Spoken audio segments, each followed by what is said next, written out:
Assalamualaikum warahmatullahi wabarakatuh. Alhamdulillah wassalatu wassalamu ala Rasulillah wa ala alihi wa man wala syada la ilaha illallah syada Muhammadan abduhu wa rasuluh. Allahumma salli ala sayidina Muhammad wa ala alihi wa sahbihi ajma'in. Kita bertemu dalam majlis ayah pada hari ini. Ayah pemimpin masuk syurga sekeluarga pada hari Sabtu yang berbahagia ini, kita ingin sama-sama melihat terus pada sepanjang Ramadan ini dengan cahaya daripada Al-Quran. Dan sepanjang majlis ayah pada kali ini kita melihat kepada surah Al-Mulk sebagai satu surah yang ingin kita lihat ayat demi ayat. Kalau boleh, perkataan demi perkataan menjadi panduan bagi ayah-ayah yang sedang bersama pada hari ini. Ayah-ayah yang mungkin tidak sempat bersama, tetapi kita yakin tuan-tuan yang boleh berkongsi di Facebook sekarang ini, ia akan memberi maklumat kepada kawan-kawan yang lain, tag kawan-kawan untuk sama-sama kita berkongsi rasa, berkongsi hidayah daripada Allah Subhanahu Wa Taala ini untuk sama-sama kita memimpin masuk syurga sekeluarga. Pada hari ini kita dalam tajuk kita bangkit dari kejatuhan. Kita ingin melihat kepada ayat 12 daripada surah Al-Mulk untuk sama-sama memberi ubat kepada kejatuhan dan kegagalan dalam hidup. Mungkin ada cabaran, ada derita yang melanda, tetapi ada ubat yang menjadi syifa, yang akan terus merawat hati-hati duka lara seorang ayah agar terus mengemudi bahtera menuju ke syurga Allah Subhanahu Wa Taala. Pada hari ini kita bersama dengan dua orang panel kita. Alhamdulillah, ahlan wa sahlan Ustaz Safri Muhammad Zain. Selamat datang Ustaz. Ya. Dan juga Ustaz Nik Azizan. Apa khabar Ustaz? Alhamdulillah, pagi-pagi kita hari ini Ustaz ya. Masya-Allah. Dan bersama dengan tuan-tuan yang berada di rumah, yang berada di depan kaca TV ataupun di mana jua, kita doakan tuan-tuan berada dalam keadaan yang terbaik dan Allah berikan maghfirah, barakah ya kerana mengikuti majlis ilmu, dan kita doakan Allah izinkan kita mendapat hidayah memimpin kita bersama untuk memahami apa yang terkandung di dalam Al-Quran. Pada hari ini kita akan melihat pada surah Al-Mulk ayat 11 hingga 13. Kita akan dibaca ataupun dipimpin bacaan kita. Namun sebelum itu kita ingin melihat kepada video perkongsian daripada seorang ayah yang mempunyai dua orang anak, menghadapi cabaran tetapi tetap teguh ke hadapan. Kita saksikan.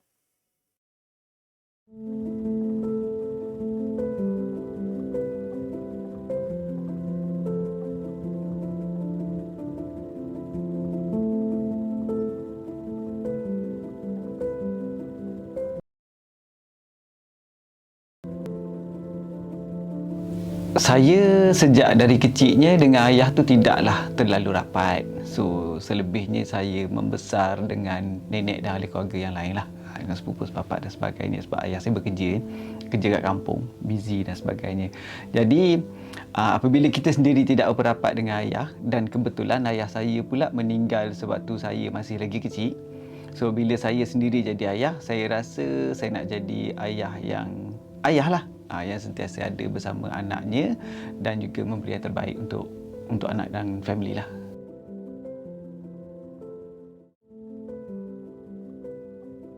Okey, anak saya dua orang sebenarnya. Okey, saya ada anak dua orang. Anak pertama saya meninggal sewaktu umur 5 tahun. Okey. So anak kedua saya sekarang cancer fighter. Okey, anak pertama saya jantung berlubang kronik CCHD. Okey, so itu trigger lah dalam kehidupan kan. So bila kau mendambakan seorang anak, siapa-siapa pun yang kahwin nak anak kan. So bila kita kahwin tu, orang tanya dalam fasa kehidupan kita sebelum kahwin, kita tanya bila nak kahwin, kan?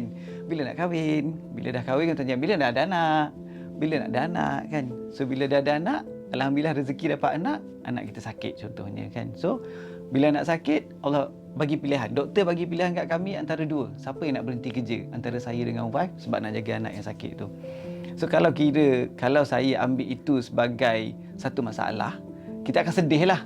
Tapi saya melihat itu sebagai salah satu amanah yang Allah bagi kepada saya untuk membesarkan anak dengan cara yang berbeza.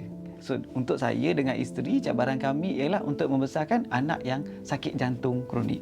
Yang mana dia tak boleh terlalu happy, nanti dia akan nampak biru, dan dia juga tak boleh menangis dan sebagainya, dia nampak biru. So, itu yang kita kena main peranan untuk sentiasa bersederhana. Okey, so daripada situ saya mendapat pengajaran apa-apa pun yang kita perlu capai ke, kita nak ke, dia kena bersederhana lah.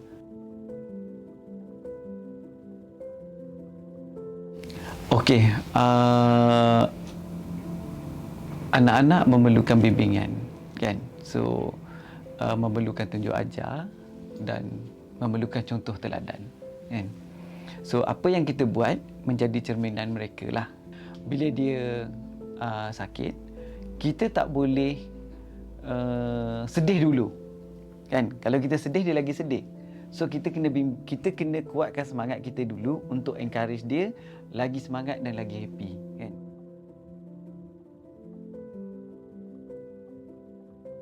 Kita perlu sentiasa ada memberi sokongan dari segi moral yang paling penting, sebab anak-anak ni memerlukan semangat sebenarnya, kan, memerlukan kata-kata semangat. Selebihnya kita serah pada Allah lah, sebab apa-apa hal pun Allah tentukan untuk kita, kan. So doa kita cuba buat, sebenarnya kita doa dan berserah pada Allah.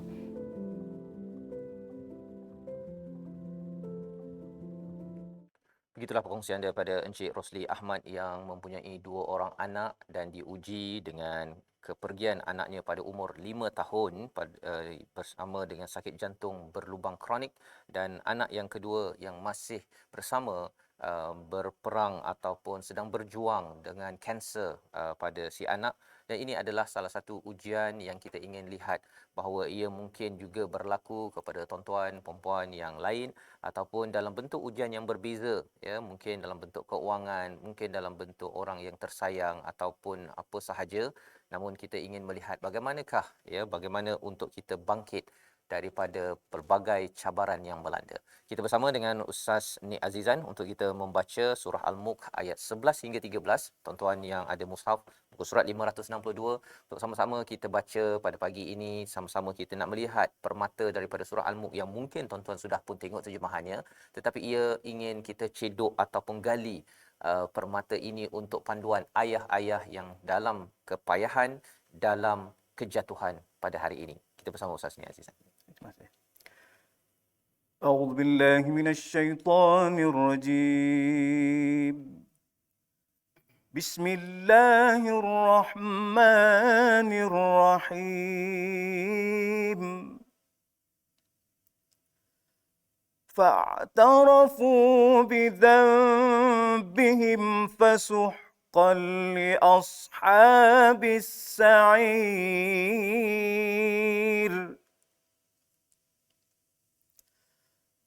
إن الذين يخشون ربهم بالغيب لهم مغفرة وأجر كبير. وأسروا قولكم أو اجهروا به إنه عليم بذات الصدور. صدق الله العظيم. Surah Al-Nazim ayat 11 hingga 13 itu bermaksud, maka mereka mengakui dosanya tetapi jauhlah dari rahmat Allah bagi penghuni neraka yang menyala-nyala. Sesungguhnya orang-orang yang takut kepada Tuhannya sewaktu mereka belum melihat azab neraka, mereka memperoleh keampunan dan pahala yang besar. Rahsiakanlah perkataanmu atau nyatakan sahaja, sesungguhnya Dia Maha mengetahui segala isi hati. Inilah 3 ayat daripada surah Al-Mulk yang kita bincangkan, dan kita memberi fokus kepada ayat 12 apabila Allah menyatakan sesungguhnya orang yang takut kepada Allah Subhanahu Wa Taala adalah ataupun takut pada Tuhan mereka bil ghaib, yang tak nampak. Ya, tak nampaknya apa maksudnya, yang mungkin saya nak bersama dengan Ustaz Safri untuk kita lihat, Ustaz, ayat 12 ini secara jelas, dan nak melihat bagaimana kaitan dengan Cik Lee sebentar tadi, ya, Encik Rosli, mendepani kepada cabaran dalam kehidupan. Silakan, Ustaz. Bismillahirrahmanirrahim. Jazakumullah khairan Tuan Fazul dengan Ustaz Nik. Tuan-tuan dan puan-puan yang dirahmati oleh Allah Subhanahu Wa Taala, mudah-mudahan pagi yang penuh dengan berkah ini pada bulan Ramadan ini kita diberikan rahman dan keampunan daripada Allah Subhanahu Wa Taala. Kita melihat daripada ayat 12 daripada surah Al-Mulk, sebagaimana yang kita ketahui bahawa surah Al-Mulk ini adalah surah Makkiyah. Ia berkaitan dengan akidah, akhlak, bagaimana cara kita menghadapi kehidupan ini, dan Allah Subhanahu wa taala menyebutkan dalam ayat ini, innal ladzina yakhshawna rabbahum bil ghaibi lahum maghfiratun wa ajrun kabir. Sesungguhnya Allah Subhanahu wa taala menyebutkan kepada kita orang-orang yang takut Tuhannya semasa mereka tidak melihat ataupun tidak dilihat, ataupun mereka tidak dilihat oleh orang, dan semasa mereka tidak melihat azab Tuhannya. Artinya bila sebut pasal al-ghaib ini, mereka beriman, meyakini kekuasaan Allah Subhanahu wa taala, menyembah Allah Subhanahu wa taala ketika mereka tidak melihat Allah Subhanahu wa taala. Ini sampai tahap ihsan. Ihsan artinya an ta'budullaha ka'annaka tarahu fa illam takun tarahu fa innahu yaraka. Ketika kamu beribadah kepada Allah Subhanahu wa taala, akan kamu tidak melihat Allah Subhanahu wa taala, tapi yakinlah bahwasanya Allah Subhanahu wa taala itu Maha melihat kita. Jadi dalam konteks daripada video Encik Rosli tadi, kita perhatikan ada sesuatu yang ingin beliau sampaikan kepada kita, tuan. Sebab sesuatu perkara yang berlaku dalam kehidupan ini adalah semuanya biyadihil mulk. Itu muqaddimah daripada ayat yang pertama, tabarakalladzi biyadihil mulk. Jadi kalau kita sebagai seorang yang beriman, yakin bahwasanya Allah Subhanahu wa taala itu Maha melihat dan Maha mengetahui dan Maha mendengar rintihan segala hati hamba-Nya, kita akan yakin segala ujian yang diberikan oleh Allah Subhanahu wa taala kepada kita, kita akan terima dengan ikhlas, dengan penuh mengharapkan keridaan Allah Subhanahu wa taala. Sebab kita tahu setiap ujian yang diberikan oleh Allah Subhanahu wa taala itu akan meningkatkan keimanan seseorang agar lebih yakin kepada Allah Subhanahu wa taala, bahwasanya Allah Subhanahu wa taala itu adalah al-ghaib, tetapi Allah Subhanahu wa taala itu Maha melihat apa yang dilakukan oleh hamba-Nya. Ketika seorang hamba itu takut kepada Allah Subhanahu wa taala, dalam surah Qaf juga disebutkan, man khasyar rahmana bil ghaib wa jaa biqalbin munib. Sesiapa yang merasa takut kepada Allah. Artinya takut di sini, takut dalam artian kalau dia tidak melakukan apa yang diperintahkan oleh Allah Subhanahu wa taala dan menjauhi apa yang dilarang oleh Allah Subhanahu wa taala, mereka akan diazab. Jadi ketika seorang hamba merasakan man khasyar rahman, takut kepada Allah yang Maha Pengasih, mereka datang kepada Allah Subhanahu wa taala. Tengok, sangat indah, tuan. Kalau kita takut kepada harimau, Kita lari. kita lari. Tetapi di saat kita takut kepada Allah Subhanahu wa taala, kita mendekat. Ini kehebatan Allah Subhanahu wa taala. Dalam Al-Quran ada istilah waliman khafa maqama rabbih jannatan, kan. Ada perkataan takut kat situ. Ya. Tapi dalam ayat ini yakhshaun ini takut juga terjemahan lah, kan. Tapi apa beza takut yang khauf dengan takut yang yakhshaun ini? Kalau Ustaz boleh jelaskan untuk kita nak jelaslah ayat 12 ini sebagai panduan kalau katakan ayah ada masalah ke, buat silap ke, kan. Kalau jadi takut yang khauf itu dengan takut yang sini, apa beza di situ? Sangat cantik. Khauf dalam konteks Al-Quran, khauf di sini kalau kita dalam konteks bahasa dia, kita nampak harimau di hadapan kita. Harimau, kita lari dan kita rasa takut. Ya. Jadi yang kita takutkan itu ada satu benda yang nampak. Okey. Nampak. Jadi kalau khasyah atau yakhshawna rabbahum di sini, dia takut tetapi takut itu tidak nampak. Contoh kan, bila kita bercerita sama anak-anak kita, duduk bersama, kita takut ada benda macam ini, ada benda dan sebagainya, itu nama dia khasyah. Takut tetapi dia tidak nampak. Tapi kalau khauf adalah takut kepada sesuatu perkara tapi dia nampak. Itu maksud daripada segi bahasa. Jadi itu makanya pada ayat ini disebutkan al-ghaib di ujung dia. Innal ladzina yakhshawna rabbahum bil ghaib. Gunakan perkataan yakhshawna. Artinya Allah itu, kita tidak dapat melihat Allah Subhanahu wa taala. Nanti insya-Allah bila sesiapa yang diberikan oleh Allah Subhanahu wa taala kelebihan ganjaran, dia akan melihat Allah Subhanahu wa taala, wujuhun yawma idzin nadhiratun ila rabbiha nazirah. Dia mampu melihat Allah Subhanahu wa taala. Ini adalah satu bonus bagi orang-orang yang mendapatkan syurga daripada Allah Subhanahu wa taala. Baik. Terima kasih diucapkan pada Ustaz Safri menjelaskan tentang takut kepada Tuhan mereka. Bil ghaib itu kalau saya dapat tadi Ustaz, satu dia tak nampak Allah, ya, dan juga dia dia tak melihat azab ganjaran yang ditawarkan, dan juga dia tak dilihat Allah tu dia tak nampak lah kan. Jadi dua sudut itu bila kita memahami al-ghaib ini, janji Allah adalah keampunan dan juga ganjaran yang besar. Jadi bila Encik Rosli sebentar tadi kan sebagai seorang ayah menghadapi cabaran, ya, cabaran dengan anak yang hadir. Mungkin bagi ayah lain ada cabaran keuangan, mungkin masalah kerja. Sebenarnya semua perkara itu, adakah itu sebagai azab ke ataupun ujian sebenarnya Ustaz? Sebelum nak tahu dapat ganjaran ke tak dapat ganjaran tu, pasal dia datang daripada Allah, Ya, kan? Pasal bagi setengah orang ialah kalau tengok baca surah Al-Mulk pasal azab. Jadi mungkin saya ataupun ada seorang penjaga ni, dia kata dia dapat anak autism. Jadi ada orang kata, "Engkau ni mengapa kau jadi begini?" Pasal itu dosa engkau tu.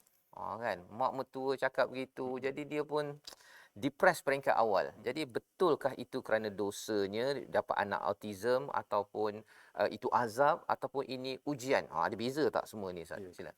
Masya Allah Ustaz. Bila cerita pasal seorang ayah ni diuji oleh Allah Subhanahu wa taala tentang anak yang istimewa, Ya. autism dan sebagainya, rasanya tersentuh oleh diri saya sendiri. Ya Ustaz. Saya pun diberi oleh Allah Subhanahu wa taala satu ujian seperti itu. Tapi bila kita melihat ujian yang diberikan oleh Allah Subhanahu wa taala sebagai satu nikmat, ia akan meningkatkan kita ajrun azim. Allah beri pahala. Yang Dalam ini, konteks ajrun kabir juga di sini. ajrun kabir juga. Dan sebab pada ayat ini disebutkan ajrun kabir. Pada ayat ini ajrun azim. Okey. Jadi ketika Allah Subhanahu wa taala nak menguji seseorang itu, saya teringat dengan ayat Al-Quran dalam surah Al-Baqarah ayat 214. Am hasibtum an tadkhulul jannata walamma ya'tikum masalul ladzina min qablikum. Pertama, massatkumul ba'sa wad-dharra wazulzilu. Tuan-tuan dan puan yang rahmati oleh Allah Subhanahu wa taala, nak ganjaran hebat, ajrun kabir atau ajrun azim, ada 3 perkara yang Allah nak bagi kepada kita. Ini dia ujian ganjaran surga. Yang pertama, al-ba'sa, kesusahan. Itu ayat berapa Ustaz? Ayat 214 surah Al-Baqarah. Kita minta Ustaz ni Azizan boleh kita baca ayat tambahan. Ayat tambahan, okey, minta maaf. Pasal pagi-pagi ni kena baca banyak. Dalam muka surat 33 kot. 33 ya. Okey. 33, Ustaz. Tuan-tuan yang berada kat rumah, muka surat 33. Betul Ustaz. Ayat 214. 214. Okey. So kita nak kena faham benda ni betul Ustaz ni. Kalau tidak nanti kita rasakan bahawa saya kena azab kot. Lepas tu dikaitkan pula dengan dosa, kan. Tapi sebenarnya azab ni waktu bila, kan. Dosa ni bila. Jadi agar ayah-ayah yang berada pada hari ini tidak silap letak, kan. Bila silap letak itu, belum lagi ada orang dengar ceramah yang macam tu, dia pergi serang kepada ayah-ayah yang sedang menghadapi cabaran sekarang ini, pandemik COVID-19 dan sebagainya. Jom kita baca ayat 214 surah Al-Baqarah pada muka surat 33. Bismillahirrahmanirrahim. أم حسبتم أن تدخلوا الجنة ولما يأتكم مثل الذين خلوا من قبلكم مستهم البأساء والضراء وزلزلوا حتى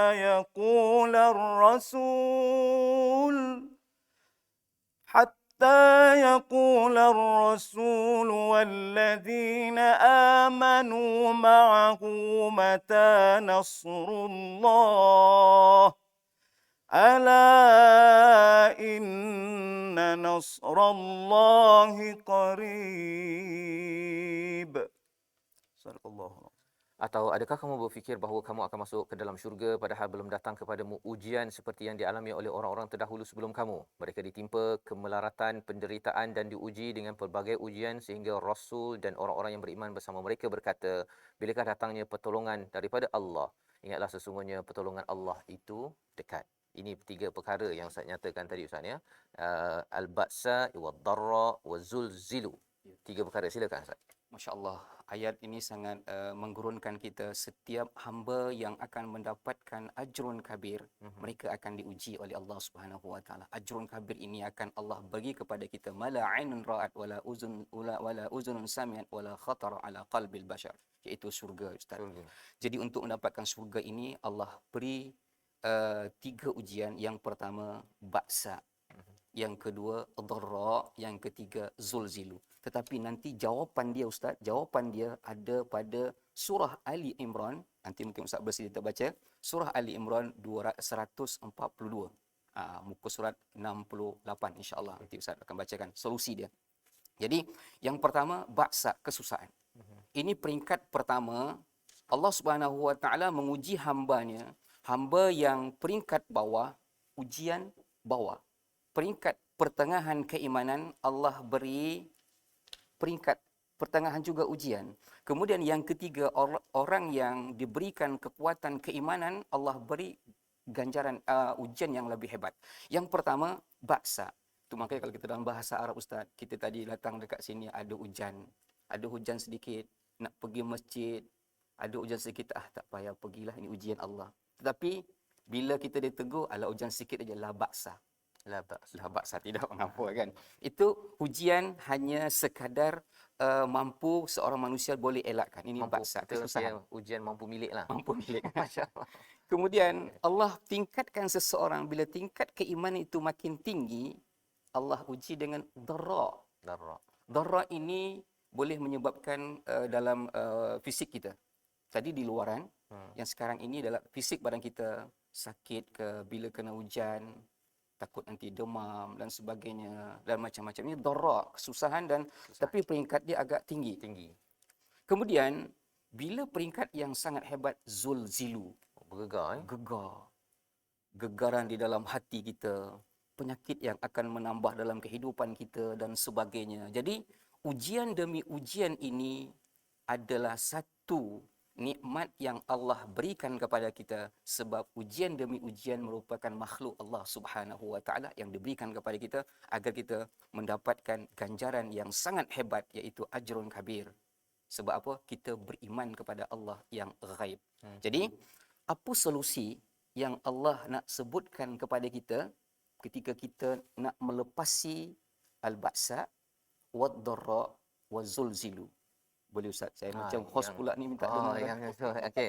Cuma sebelum itu Ustaz ni, bila cakap tentang ayat 214 ni dan juga kita kembali balik pada surah Al-Mulk tadi kan, sebagai ayat perbincangan kita, iaitu percaya kepada Tuhan yang tak nampak kesan syurga ya. Kalau kat sini bercakap tentang syurga ataupun tentang azab neraka, Allah kata bahawa rasa takut tu sahaja Ustaz ni, dia dah dapat dua perkara, keampunan dan juga ganjaran yang besar, syurga ya.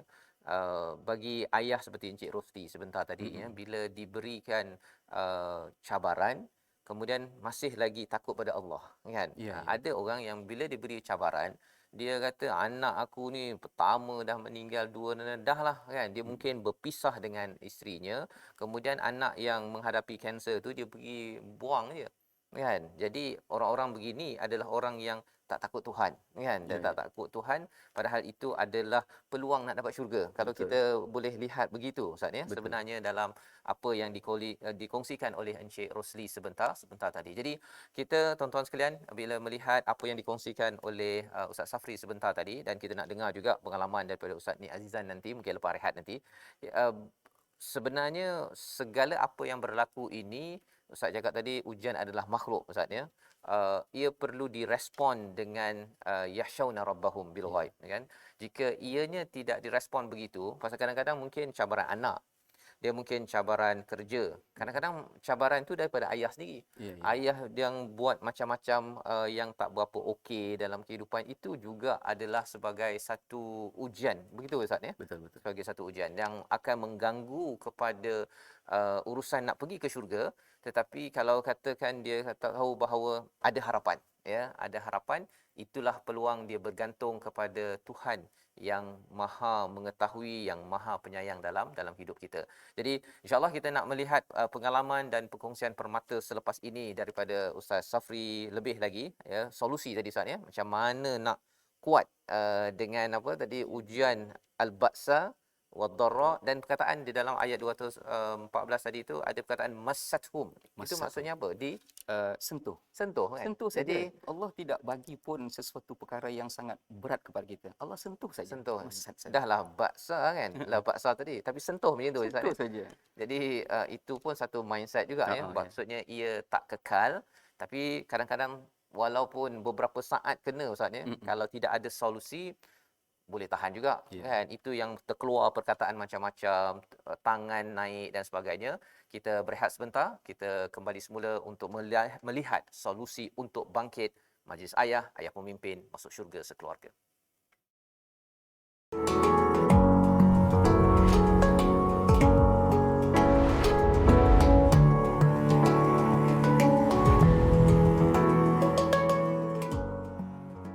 أستغفر الله رب البرايا أستغفر الله من الخطايا أستغفر الله رب البرايا أستغفر الله من الخطايا أستغفر الله رب البرايا أستغفر الله من الخطايا أستغفر الله رب البرايا أستغفر الله من الخطايا.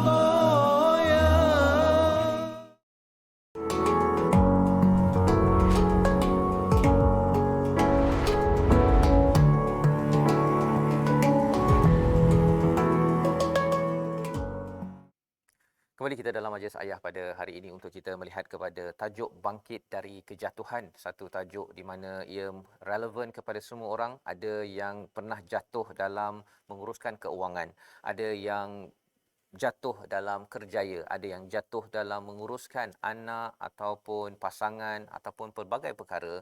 Tetapi apa yang berlaku pada ayat yang ke-12 sebentar tadi, Allah membekalkan kepada kita secara umumnya ialah percaya kepada Tuhan yang kita tak nampak, dan kita pun tak nampak ganjaran syurga ataupun azab nerakanya, tetapi dengan keimanan, ya, dengan betul-betul kita takut pada perkara ini, itu adalah solusi yang Allah beritahu akan dapat keampunan, akan dapat ajrun kabir, ganjaran yang amat besar.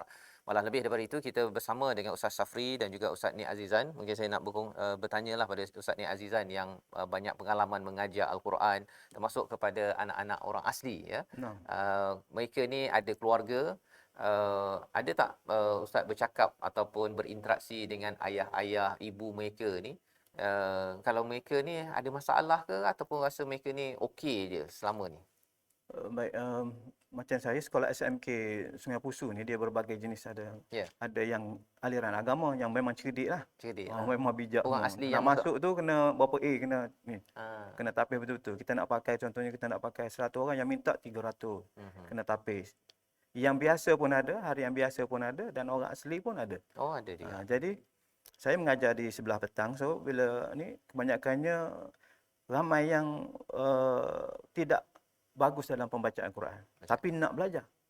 Nak belajar kan. Sampaikan baru ni pun mak ayah nak masukkan dia punya anak dia ni, nak masukkan semua dalam kelab Quran. Sebab apa? Sebab itu saya mengajar kelas kemahiran Quran di KPM ni. Ya. Jadi kelas khas kemahiran Quran ni, bila kelas ni bukannya cacat. Ya. Khas ni maknanya yang dah bagus kita Betul. gilap lagi. Gilap lagi. Jadi ada yang mak-mak ayah ni, macam mana boleh ustaz yang nak ngajar yang tu saja? Saya pun nak anak saya berjaya juga. Jadi kita macam tercabar lah kan. Sekali kita tak apa. Kalau ramai pun kita buat cara ramai. Jadi bila kita kumpul orang ni, ada yang baca baris tak betul apa kena dengan suara apa kena dengan kan. Jadi itu macam kita rasa tercabar. Jadi kalau kata kita, contohnya saya mengajar dan saya tak boleh bawa anak-anak ni ke depan, kita rasa macam tak puas. Jadi kena adakan satu benda teknik yang lain. Tak boleh macam yang pagi tadi tu. Ya. Yang golongan pagi tak boleh.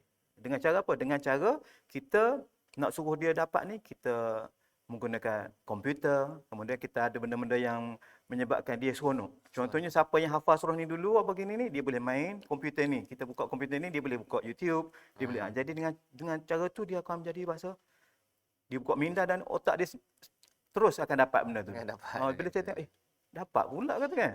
Maknanya bukannya kerana dia ni tak bagus. Ya. Tapi oleh kerana mungkin didikan ataupun di rumah dia tidak disentuh dengan Didedahkan. betul. Baik. Jadi alhamdulillah mana ada penyelesaian. Maksudnya bila Ustaz mengajar ramai, ada yang daripada anak orang asli, daripada umum, ya. Ada tak di kalangan mak ayah yang pernah datang pada Ustaz mengadu sesuatu cabaran dalam hidup? Ada tak selama ni? Ya, selalunya dari segi kewangan lah. Kewangan. Kewangan kadang-kadang dari ramainya asnaf dan kita pun kadang-kadang yang sekolah tu pun kita ada jadikan sebagai anak angkat untuk ni. Baru ni pun ada yang sambung belajar tak dapat. Jadi benda-benda itu kita dengan itu, jadi sekolah akan ambil tindakan lah. Ambil tindakan. Jadi itu adalah antara perkara yang berlaku dalam masyarakat sebenarnya Ustaz ya. Dan kembali balik kepada Ustaz Safri, bila ada cabaran dalam masyarakat, individu yang tadi berjumpa dengan Ustaz kan, kadang-kadang dia jumpa Ustaz ada ruang untuk ditolong. Ada yang jumpa sana tak dapat, jumpa sana tak dapat. Apatah lagi kalau macam Cik Rosli ni bila menguruskan anak yang sedang berjuang menghadapi kanser, ia bukan kos yang rendah. Dan ia bukannya boleh kalau anak yang normal mungkinlah mungkin ustaz pun ada pengalaman kan, maksudnya dia bukannya boleh biar begitu-begitu sahaja kan, perlukan perhatian. Jadi mungkin ustaz boleh berkongsi pengalaman jugalah kan, kekuatan itu apa, dan ustaz tadi ada beritahu solusi kan? Jadi mungkin solusi itulah yang kita nak lihat daripada surah Ali Imran ayat 142 Ustaz ni. Ayat 142 kita baca dahulu, kemudian kita nak melihat adakah ini sebagai satu memang ini solusilah kan. Bagi yang tak tahu ini solusinya. Siapa yang rasa saya dah buat ini, adakah mencapai standard Quran? Kita baca ayat 142 muka surat 68. Ustaz ya, silakan Ustaz Azizan. Bismillahirrahmanirrahim. Am hasibtum an tadkhulul jannah walamma ya'lamillahu alladhina jahadu minkum wa ya'lamas sabirin. Sadaqallahu. Adakah kamu mengira bahawa kamu akan masuk syurga padahal belum nyata bagi Allah orang-orang yang bersungguh-sungguh berjihad di antara kamu, dan belum nyata orang-orang yang sabar? Seperti ada dua jawapan dekat sini Ustaz ya. Silakan Ustaz untuk jelaskan. Masya-Allah. Ketika Allah Subhanahu Wa Taala beri ujian, Allah beri juga panduan untuk mendapatkan, untuk menerima ujian yang diberikan oleh Allah Subhanahu Wa Taala. Sebelum saya masuk pada ayat ini, Cik Rosli diuji oleh Allah Subhanahu Wa Taala. Dia sudah lalui bil ba'sa. Dia sudah lalui ad-dharra, penderitaan, penyakit, dan dia sudah lalui wazulzilu, kegoncangan hati, berhenti kerja atau tidak berhenti kerja. Tapi ending daripada video sangat indah Ustaz, yang disebutkan dia masih ada Allah Subhanahu Wa Taala. Bagi kita yang diuji oleh Allah Subhanahu Wa Taala dengan anak yang tidak berapa nak sihat, kalau kita sebut istimewa, ataupun dengan keuangan dan sebagainya, itu merupakan nikmat sebenarnya Ustaz. Kalau kita positif dengan apa yang diberikan oleh Allah Subhanahu wa taala. Menariknya, bila Allah sebutkan kepada kita satu ujian kepada kita, maka Allah beri jawapan dia. Menariknya Ustaz, ayat ini kita tidak menyangka. Tengok pada ayat 214 tadi Allah mulakan dengan am hasibtum. Kita pula solusi yang Allah berikan kepada kita, Allah sebut lagi am hasibtum juga. Tetapi solusi yang dekat sini Allah Subhanahu wa taala am hasibtum an tadkhulul jannah, masuk surga juga Ustaz. Sama lah yang tadi. Sama juga yang tadi. Sebab kita majlis ayah tujuan dia nak membawa Masuk syurga masuk keluarga. surga sekeluarga. Jadi bukan mudah sebenarnya. Allah Subhanahu wa taala menyebutkan walamma ya'lamillahu allazina jahadu minkum. Ini yang pertama. Allah Subhanahu wa taala nak mengetahui siapa di antara kita jahadu. Artinya mujahadah. Artinya mereka bersungguh-sungguh. Bersungguh-sungguh beriman kepada Allah. Bersungguh-sungguh takut kepada Allah. Bersungguh-sungguh menerima apa yang diberikan oleh Allah Subhanahu wa taala. Jadi setiap ujian yang diberikan oleh Allah Subhanahu wa taala, kita anggap ini adalah ajrun kabir. Nak mendapatkan ganjaran yang sangat besar di sisi Allah Subhanahu wa taala. Yang pertama tadi adalah perlunya ada mujahadah. Jahadu. Kemudian yang kedua, wa ya'lamus sabirin. Allah Subhanahu wa taala mengetahui siapa di antara kita orang yang sabar. Jadi secara tidak langsung ujian tadi bil ba'sa wad dharra wa zulzilu, Allah nak melihat kita siapa di antara kita mendapatkan ganjaran sabar ataupun yang menjadi orang-orang yang sabar ketika kita diuji oleh anak yang tidak sihat. Sampai di mana tahap kesabaran kita? Sesungguhnya Allah Subhanahu wa taala itu la yukallifullahu nafsan illa wus'aha. Allah itu tidak menguji seseorang itu melainkan seseorang itu mampu untuk diuji. Contoh budak sekolah Ustaz kan. Budak darjah 5 mustahil cikgu beri ujian budak darjah 6, SPM dan sebagainya. Tetapi bila Allah dah beri ujian seperti itu kepada kita, yakinlah bahawasanya kita orang yang mampu menerima ujian tersebut. Maka bila kita dah diuji oleh Allah Subhanahu wa taala, Allah nak melihat juga apakah kita termasuk orang yang sungguh-sungguh menakuti ataupun takut kepada Allah Subhanahu wa taala, bertakwa kepada Allah Subhanahu wa taala. Yang kedua, Allah nak menguji kita apakah kita termasuk orang yang sabar. Dalam ayat ini sebenarnya bila Allah menggunakan perkataan alladzina jahadu minkum Ustaz ya, dalam bentuk kata kerja, teknikal sikit Ustaz ya, tetapi yang keduanya itu wa ya'lamus sabirin dalam bentuk isim Ustaz ya, dalam bentuk kata nama ya. Bagi tuan-tuan mungkinlah ini teknikal sikit, tapi sebenarnya ada beza kalau kita tengok istilah ini. Nak minta Ustaz jelaskan sikit yang alladzina jahadu ini apa beza dengan Allah tahu bahawa as-sabiri. Sangat indah Ustaz, masya-Allah. Pertanyaan yang sangat mencabar. Tetapi Pagi-pagi insya-Allah ni saya nak tahu setiap kalimat atau word di dalam Al-Quran itu ada mesej yang Allah nak sampaikan. Sebab ada istilah dia i'jazul lughawi, ada istimewaan atau mukjizat daripada segi bahasa. Bila Allah Subhanahu wa taala sebutkan jahadu, seseorang itu dalam bentuk fi'il, artinya perbuatan. Mereka ada melakukan sesuatu perkara, kesungguhan dalam diri dia mendidik. Contoh nak bangkit daripada kejatuhan, dia usaha untuk membetulkan keadaan keuangan dan sebagainya. Bila dia sakit, dia pergi hospital, dia tidak tawakal saja seperti itu. Itu maksud dia jahadu. Tetapi bila masuk kepada sabirin, sabirin ini adalah kerja hati. Kerja hati. Macam Allah sebutkan alam nashrah laka sadrak, kan? Allah lapangkan hati. Jadi sabar ini adalah sesuatu perkara yang kita tidak nampak, tapi ada isyarat untuk agar kita menjadi orang yang sabar.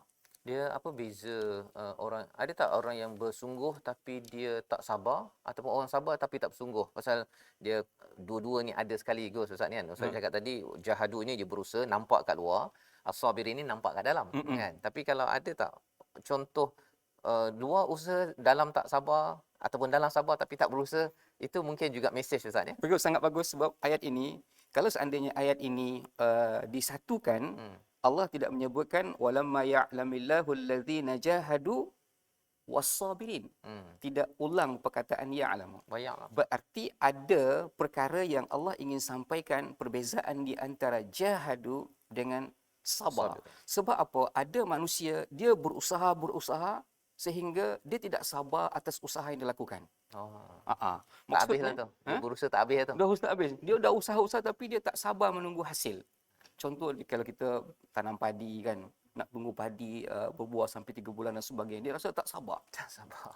Dia dah rasa dia ubat anak contoh dia. Dia bawa ke hospital, dia rawatan ini. Dia dah buat sungguh-sungguh, tetapi Allah nak menguji peringkat yang kedua. Wa ya'lamus sabirin. Siapa di antara kamu yang sudah berusaha tadi, Allah nak uji kita, siapa di antara kita orang yang sabar. Sabar. Sebab orang yang sabar ini ganjaran dia tadi Ustaz itu. Ya. Ajrun kabir, itu ganjaran yang diberikan oleh Allah Subhanahu wa taala. Jadi solusi yang Allah sebutkan kepada kita bagi tuan-tuan dan puan dirahmati oleh Allah Subhanahu wa taala, ujian, kesusahan sebagai seorang ayah yang ingin bangkit daripada kejatuhan, iaitu solusi disebutkan dalam Al-Quran, iaitu pada ayat 142 dalam surah Ali Imran ini.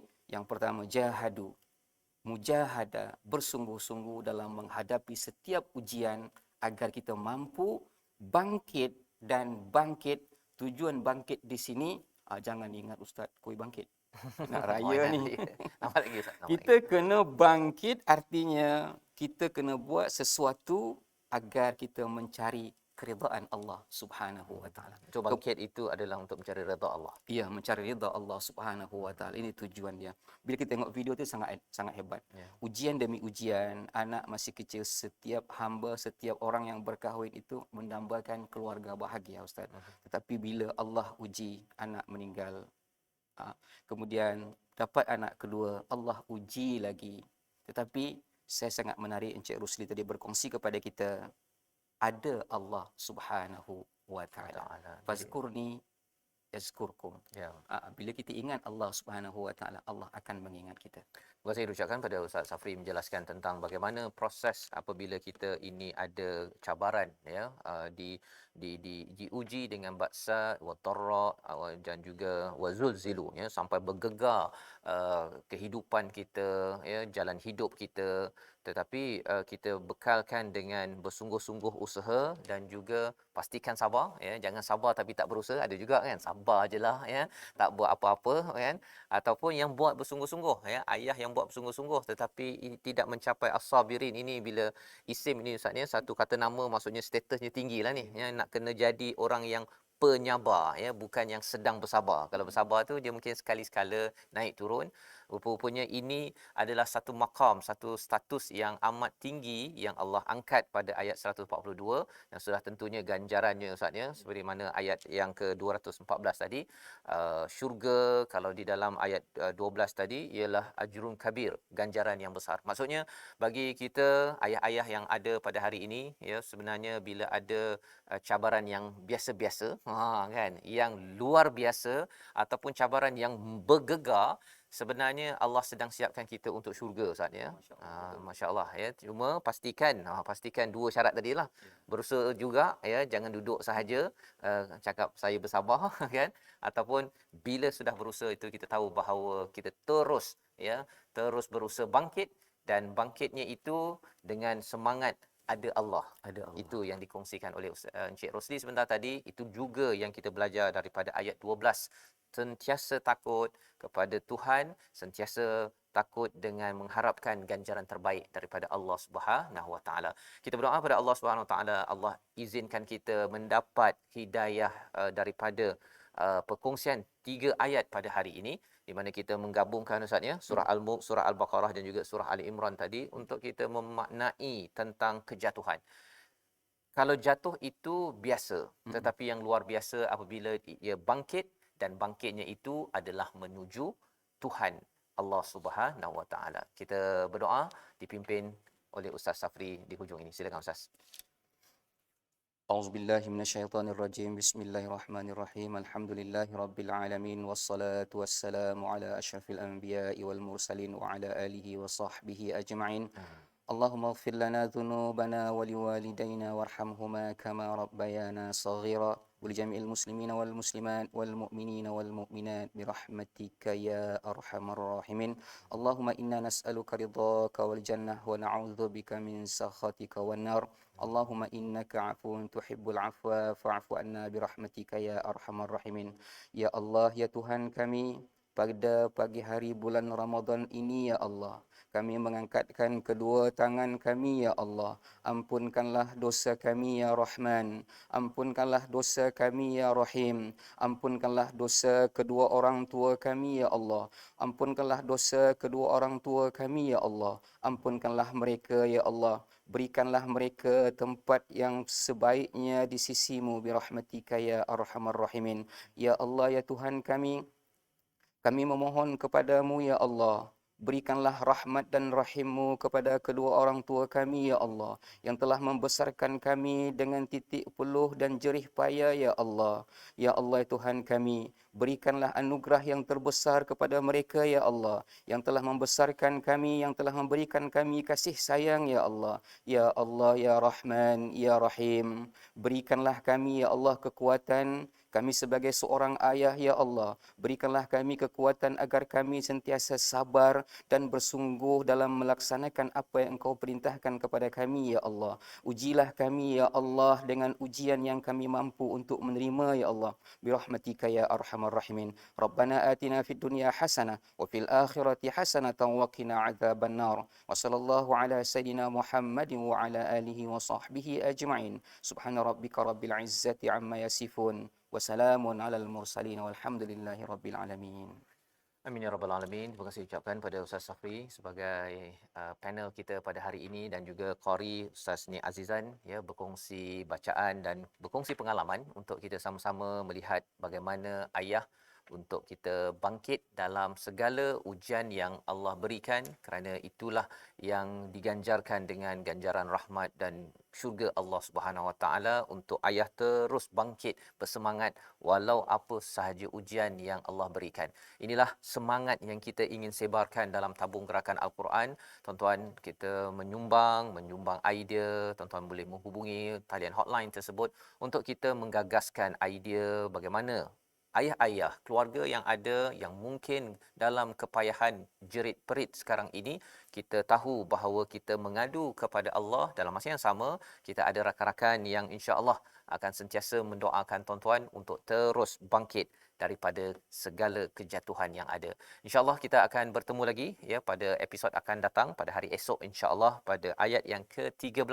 Tuan-tuan jangan lupa untuk masih lagi boleh share dengan rakan-rakan yang lain. Terus beritahu kepada kawan setiap pagi 6.45 pagi ada di online di Sinar Harian di Facebook Masjid Sultan Salahuddin Abdul Aziz Shah, dan juga di Quran Hour, dan juga 3.30 pagi di bulan Ramadan di TV Al-Hijrah, itu depan kaca TV, dan juga 10 malam di Astro Oasis. InsyaAllah kita bertemu lagi majlis ayah-ayah pemimpin masuk syurga sekeluarga. Astaghfirullah Rabbal baraya, astaghfirullah minal khataya, astaghfirullah Rabbal baraya, astaghfirullah minal khataya, astaghfirullah Rabbal baraya, astaghfirullah minal khataya, astaghfirullah